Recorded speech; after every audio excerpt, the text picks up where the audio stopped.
Many of you are choosing to go south of Denver when moving to Colorado, and a lot of you, Highlands Ranch has hit the radar. But today we're going to be talking about 5 reasons you should not move to Highlands Ranch. All right, let's go.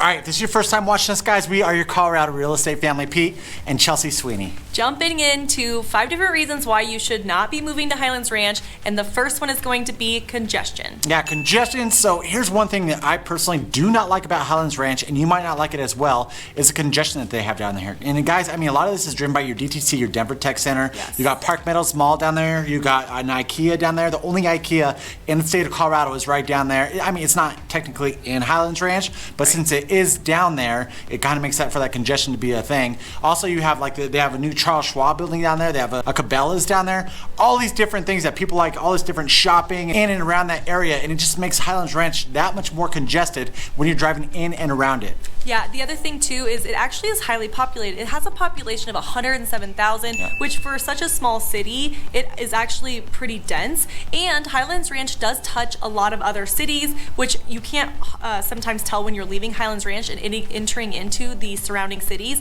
And so there's a lot of through traffic as well. And so if you're looking kind of for that small town feel, even though Highlands Ranch may be small in comparison to other cities, it is highly dense and is surrounded by a lot of really popular and upbeat cities, which is bringing a lot of people to that area.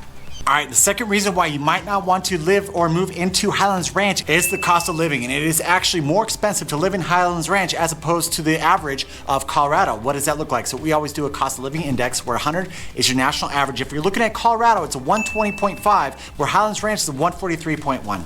Yeah, so that's quite a big difference. We as Coloradans already know that we're a little bit higher than, say, other states, but Highlands Ranch is going to take that up a notch, which we kind of see across the board. So if you're looking at groceries doesn't change a lot along the different cities in Colorado, but it is still actually higher in Highlands Ranch. Colorado tracks along the national average of 100 when it comes to groceries, and Highlands Ranch is going to sit in at 103. Another cost of living that's going to be more expensive is your transportation over in Highlands Ranch. If we look at that cost of transportation in Colorado on that cost of living index, it's 106.7 as compared over to Highlands Ranch, it's a 114.9. So a little bit more expensive, nothing dramatic, but just something to kind of look at. Now miscellaneous is another one that Colorado's kind of known for. This is going to cover your restaurants, your shopping, insurance, things like that. So that's going to be 120 here in Colorado. In Highlands Ranch, it was 156.4. So that is quite a big difference. Now, I will say Highlands Ranch in like Parker and Castle Rock can be like known to be a little bougier.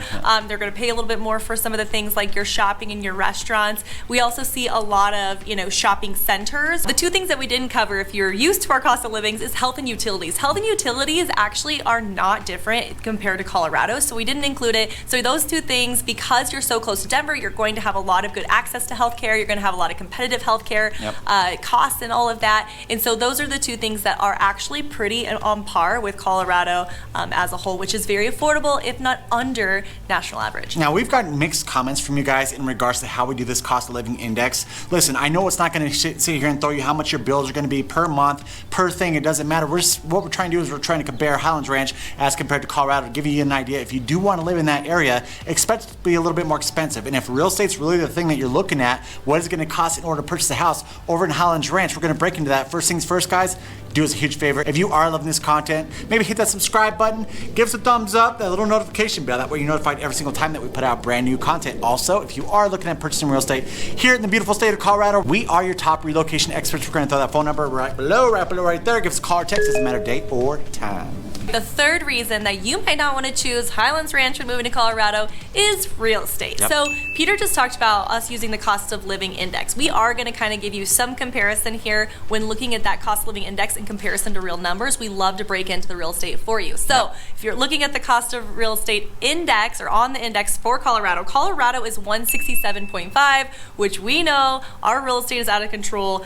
A lot of people know that they are going to be paying more for a house here in Colorado than some of the other things that attribute to cost of living. So in Highlands Ranch, it was 227.4. So Look, that's to show you how much more expensive it is to Colorado as a whole. Now we're going to break into a little bit of the numbers to show you what does that actually mean. And another quick note on that, guys, is that also includes your rentals in that cost of living index. So we're talking about, not only does it take to purchase a house, but also to rent an apartment or a house or whatever it might be. That's what that cost of living index number also indicates. So now it's going to break into the median sales price if you're going to purchase a house within Highlands Ranch, Colorado. So first, let's lump it all into one sum. So we're going to talk about your attached and your detached products all lumped into one sum. You're looking at a median sales price of $675,000. Now, here's the crazy thing right here, guys, is that's actually down 12% year over year. So if we're comparing 2022 to 2023, it's down 12%. And that's just because this time last year, right now, currently we're in May, it was insane. The market was crazy. You're seeing $50,000, $100,000 over your list price. That's a big reason why we're seeing that. I could see that number definitely dropping to where it's more, I guess, level than going down year over year. So let's go and break into your single family. What are you going to be looking for? If you're purchasing a single family house in Highlands Ranch, you're looking at a median sales price of $700,000. That number is also down 12.32% to be exact, if we're comparing May of 2022 over to May of 2023. Let's look at your attached products. You're talking about your condos, townhouses, and row homes. So one of these times, I wish you could talk back to me. It's kind of one of those things like repeat after me, because we say it every single time. So if we're looking at your attached products, you're looking at a median sales price of $525,000, and that is down 7%. So across the board, we are down in regards to these sales prices of your attached and your detached products. The fourth reason why you might not want to move into Highlands Ranch, it is not the most diverse city in Colorado. What are we looking at? So if you go to World Population Review, that's where we take all of our stats in regards to these numbers. You're looking at an 87, a little bit over 87% white. And so a lot of people, like when you guys are calling us in, you're always talking about this. Yeah, we've been getting a lot of phone calls about this. We're just having a lot of other people come in from out of states where we'll have, biracial families and all kinds of different things that, you're wondering, will I fit into Colorado? Yep. I will say, even though Colorado is not the most diverse state, even if you go city by city, there are several other states and cities that'll probably outnumber us in the diversity area. Yep. However, Colorado is a very accepting state. I have never had somebody come into Colorado and complain about them not being accepted, especially as somebody moving in from another state or even other countries. We've had help people from India and all kinds of places, and they have never ever given us feedback that they were feeling unaccepted. So that is something to hold on to, is no, we're not the most diverse state, but yes, we are a very open state, and more people are moving into Colorado than people that are actually natives. The fifth and final reason that you might not want to choose Highlands Ranch when choosing our beautiful state of Colorado is going to be the commute to the airport. And this is something that's super important to us. It might not be as important to you, so you could look at this and be like, guys, that really doesn't matter. I really don't travel that often. I don't need to be right next to the airport. Us personally, we do like to travel. Currently, we're about to take our trip for our 10-year anniversary. It's our 10-year anniversary today. It is. Today's our 10-year anniversary. Give us some love in the give some love in the comments below. We're 10 years today, and this has been a long 10 years. Shut up. Just joking. It's been an amazing 10 years. We have 2 great kids. Don't mean to get off topic, but guys, we're super excited the fact that we get to celebrate 10 years of marriage, and we need access to that airport, guys. That's what it leads into. If you are wanting to commute to the airport, you're looking at like 44 minutes without traffic. The thing about it is you are in a heavy traffic area. We're talking about the DTC that we talk about all the time. DTC, wait, what does it stand for? Denver Tech Center. And we actually just talked about this in the Cast Rock video where, the DTC, it has probably like 2 hours out of the workday that there is no traffic. Yeah, the rest of the time is always congested. Yep. And then you're going to take 225 over. Same thing, that south side of 225 seems like there's always traffic on it. And then you take that up to I-70 over to Pena. And so those areas aren't too bad. After you pass 225 going on to I-70, it's usually pretty clear. So, but I mean, there's seriously like 45 minutes. If it is traffic, plan more on like an hour and a half to 2 hours. Good thing though is that Highlands Ranch, the north side of it, you have the tollway. So you have C470 that then turns into E470, which is your tollway. It is going to be an expensive ticket in order to take it from pretty much I-25 all the way around to the airport. But it's worth it. Every time I sit here, I'm like, this is what the price is, and then it seems like it goes up and up and up again. Yeah. It is expensive, but it is nice the fact that you could just take it all the way, no traffic whatsoever, just smooth sailing all the way.